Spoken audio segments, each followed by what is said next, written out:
يسعد اوقاتكم واهلا وسهلا فيكم. اليوم رح نعمل مع بعض سمبوسك السبانخ باللحمه. اذا كنتوا اول مره بتشوفوا الفيديو بتمنى انكم تشتركوا وتفعلوا الجرس لحتى يوصلكم كل جديد، واذا كنتوا بتتابعوني كمان لا تنسوني من لايك اذا عجبكم الفيديو. رح تلاقوا الوصفه او المقادير مكتوبين تحت الفيديو. هلا رح نبلش شغل مع بعض ورح نبلش بالعجينه. عندي هون 5 كواب، هي نفس الكاسه انا مستخدمتها من الطحين. وعندي كاسة شايفين قد ايه ناقصة، بس هالقد شوي من الزيت، والباقي هلا رح نشوف كيف رح نشتغل. عندي هون الملح معلقة واحدة، معلقة الشاي، ومعلقة كبيرة سكر، بخلطهم مع بعضهم. هاي عجينتي اليوم ما فيها، يعني هي ابسط عجينة للسمبوسك، ما فيها لا خميرة ولا فيها بيكنج باودر. رح نحط كاسة الزيت، يعني الكاسة ناقصة شوي صغيرة بس لأنه هدول 5، يعني إذا بدكم تحطوا 6 كاسات من الطحين حطوا 6 كاسة كاملة من الزيت. بضل بفركهم هلا هيك لحتى الزيت يتجانس معهم، يعني ما تشوفوا الزيت كتير، بس هذا هلا وقت بدنا نحن نريحها للعجينة وهيك رح تلاقوها قد ظريفة وقت القلي. يعني حتى ما حيكون هذا الزيت ما بيساعد انه ما تشرب العجينة كتير وقت القلي زيت. بدي احط هلا المي شوي شوي لنشوف حاجة الطحين، يعني ما فيني اقول لكم انا المي قد ايه بتكون، دائما حاولوا تحطوا المي شوي شوي.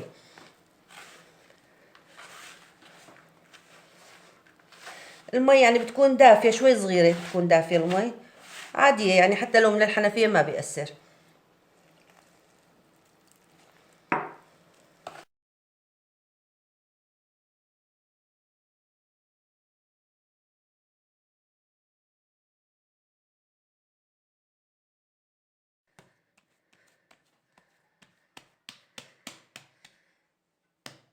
عجينتي هيك صارت جاهزة. أنا تقريبا استخدمت من هذا المج، تقريبا استخدمت مج وربع حسب انتو الطحين اللي عندكم. هلا هي رح اتركها على جنب بس ترتاح شوي لبين ما اجهز الحشوة، وبعدين بنشتغل فيها سوا. لتجهيز الحشوة أنا مقطعة السبانخ وغاسلته ومصفيته، بس في طريقتين، بتحبوا تاخذوه مثل ما هو هذا وتسقطوه بمي غليانة وتصفوه، أو بتحبوا تعملوه مثلي. أنا الصراحة ما بحب أسلقه للسبانخ، في ناس متعودين على إنه يسلقوه. رح أحط عليه شوية ملح لأنه بدي هلا ادعكه هيك بإيدي حتى عصره، لأنه إذا ضل في مي رح تفتح معنا السمبوسة. فبس أنا بدبله هيك بهالشكل هذا. في صبية كانت عم تتواصل معي كمان على الفيسبوك، قالت لي انا حبيت طريقتك كثير انه ما تسلقي السبانخ. قالت لي بس انا معوده انه بسلقه، يعني من امي وستي وكلنا معودين انه بنسلقه سلق.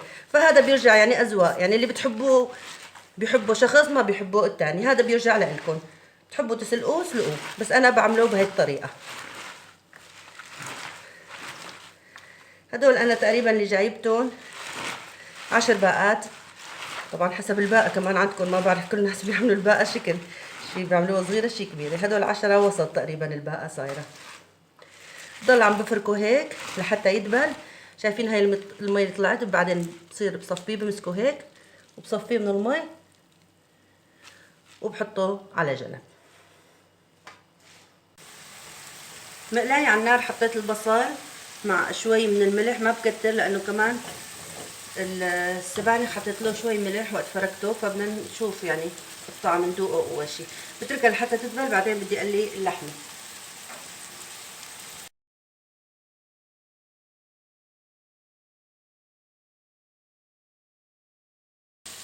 دائما اللحمه وقت بدكم تفرزوها اعملوها هيك مبسطه مثل ما شفتوها هلا انا عملتها. يعني هلا مثل انا مضطره اني طالعه من الفريزر، بتكون جمدانه رح تفك معي بسهوله، يعني ما تعذبني مثل وقت تكونوا عاملين الطابه هيك وحاطينها. بسطوها اعملوها هيك بهالشكل هذا رح تلاقوها بتفك معكم بسهوله. بصير بقلبها انا بس احمرت من جهه، يعني هذا قصدي اذا انتم مستعجلين. كل ما شوي لقيتوها يعني صارت من تحت بنقلبها هالشكل. ها شايفين كيف بسهوله بتصير بتفك. لهيك دائما اعملوها مبسطه رقيقه كتير، يعني عشان سهوله استخدامها.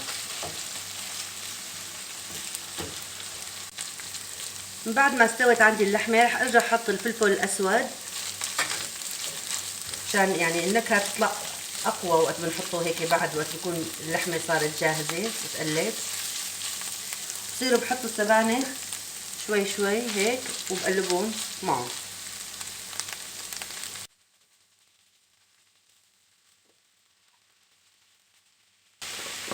يعني هي الأكلة الحشوة هي سبانخ، بس نحن حطينا اللحمة بتعطيها نكهة، يعني ما شرط تكون اللحمة كتير كتيرة، نحن بدنا ناخذ نكهة اللحم يعني مو بدنا نعمل لحمة بالسبانخ بدنا نعمل سبانخ مع اللحمة. هلا بتقولوا خالي ام منذر حطت اللحمة شوي وبعدين صارت تحط سبانخ، بيعطي طعمة، مجرد انه اللحمة نحطها رح تعطي طعمة اكيد يعني. فهيك الحشوة صارت عندي أنا جاهزة، بقلبها شي 10 دقايق بس، حتى إذا في مي بعده شوي فيها شوية مي تنشف وبتكون عندي الحشوة هيك صارت جاهزة. بس بدي أرجيكم شايفين كيف وقت عم بعملها هيك عم يطلع شوي مي منها، هاي المي أنا بضلني بقلبها هيك لحتى بتخلص منها. إذا لقيتوها مثلا خلص عندي أنا السبانخ ما بدي إياها كتير كمان تستوي لأنه أنا لسه بدي أحطها إليها، فيكن بعد ما تسووا هيك بهالشكل هذا ناخذها نصفيها نحطها بمصفايه نتخلص من المي اللي بده يزيد، ودوقوها بهالمرحله شوفوا ملحه. انا هلا دقتها الصراحه لقيتها شوي بدها ملح، حطيت لها شويه ملح. انا حشوتي هيك صارت جاهزه، هلا بدنا نروح نشتغل بالعجين مع بعض. رشيت شوية طحين على الطاولة محل ما بدي اشتغل وراح نبلش نشكلها. انا حطيت الحشوة هون اذا شايفينها، حطيت تحتها معلقة ميلتها بس حتى اذا ضل عندي شوي من السوائل كلهم ينزلوا يصفوا هون لانه حتى تكون ناشفة تماما.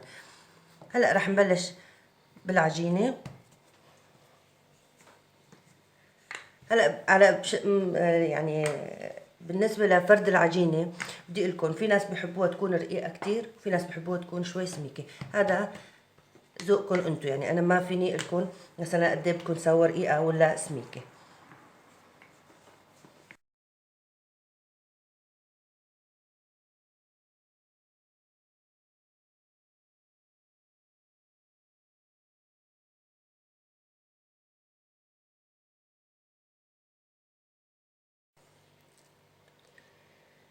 بدي لكم شغله، هلا نحن رح نحشيهم بهالشكل. اذا انتو خايفين انه تفتح معكم بالقلي رح لكم شغله، بتحطوا ايدكم بشويه مي وبتحطوا هون هيك على الحواف حتى تتاكدوا تماما انه ما يفتح معكم بالقلي.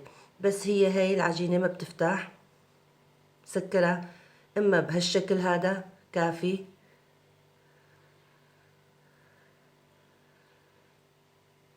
بس هيك نضغط على الحواف ونتركها بهالشكل هذا. او اذا انتم مو ضمنانين انه يعني رح تفتح، خايفين تفتح عندكم، رح لكم الطريقه الثانيه اللي هي نحن بنضفرها ضفر.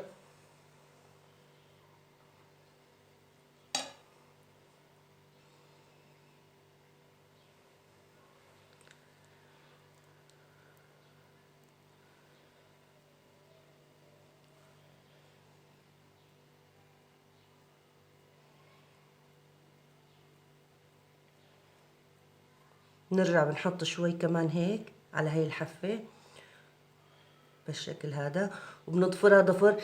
اذا انتم خايفين يعني ما انكم متاكدين انه يعني ما تفتح معكم بالقلي، بلمها بهالشكل هذا.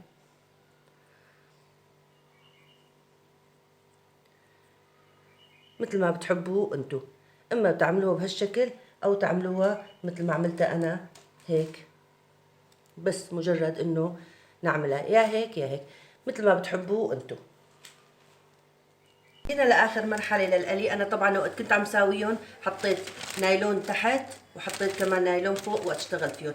بس بدي احكي لكم شغله، انتم اذا بدكم تفرزوهم بتحطوهم بهالشكل هذا وبتدخلوهم على الفريزر، وقت بدكم تطالعوهم دغري مباشره بتحطوهم بالمقلايه. بس صاروا بتلاقون اذا ما بدكم يعني ياخذوا حيز بالفريزر، بس صاروا حجر بتقيموهم بتحطوهم باكياس بالكميه اللي بدكم اياها، يعني حسب الطبخه اللي بدكم اياها انتم.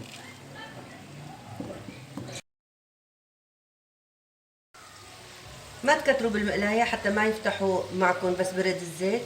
بدي لكم كمان شغله، القسم اللي بيطلع احيانا برات الزيت بهالشكل هذا بده يشق معنا، فنحن يا بنعمل هيك يا اما بنقلبها مباشره حتى ما تشق معنا. هاي العجينه بيقولوا لها عجينه هنديه، بتصير بهالشكل هذا، شايفين كيف؟ واللي بده يفرزهم يطالعهم قد يطالعهم من الفريزر. رح اجيكم هدول كمان انا اللي عملتهم مضفورين، بتطلعوهم من الفريزر تمسكوهم هيك بهالشكل بايدكم، هن بيكونوا جمدانين، بس تفركيها هيك شوي بايدك وبتحطيها، ما تطلعوهم قبل بوقت لحتى ما تصير العجينه تطرى معكم وتعذبكم. هاي هي بس الملاحظات اللي بدي احكي فيها. وفي شغله تانية كمان، هاي العجينه طبعا ما فيها لبن، ما فيها حليب، ما فيها شغلات تانية، فممكن يعني تشد شوي صغيرة معنا وقت نكون عم نشتغل فيها عادي، يعني ما بيأثر عليها إذا شدت شوي صغيرة وانتوا عم تشتغلوا فيها.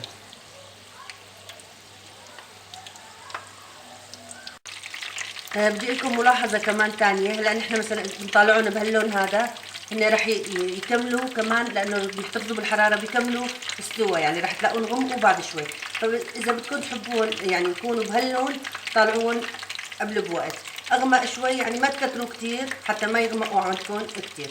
كمان بدي لكم ملاحظة تانية، الزيت إذا كان عندكم بارد رح تلاقون عضموا، يعني فرق بين انه يكونوا بيقرشوا وبين انه يصيروا يعظموا، يعني رح يطولوا لحتى يستووا، فرح تلاقون عظموا. خلوا الزيت يكون عندكم حامي.